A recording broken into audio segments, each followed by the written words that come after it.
దేవుడేమో నా వాక్యంతో బ్రతకాలి, మీరు నా వాక్యం మీ దగ్గరకు చేర్చాలి, రక్షణ కావాలి అని మనల్ని దృఢపరుస్తున్నట్టుగా దేవుడు వాక్యాన్ని పంపిస్తున్నారు.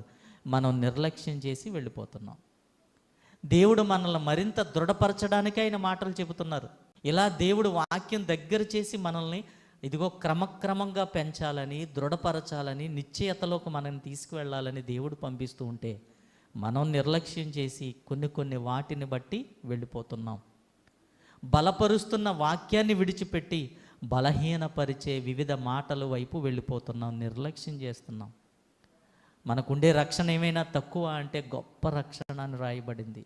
ఇంత గొప్ప రక్షణ, ఇంత గొప్ప మాటలు, వాక్యము, ఇంత గొప్ప ప్రేమ, ఇవన్నీ మనకు దగ్గర చేస్తున్నప్పుడు మనమే వాటిని నిర్లక్ష్యం చేస్తూ వెళ్ళిపోతున్నాం.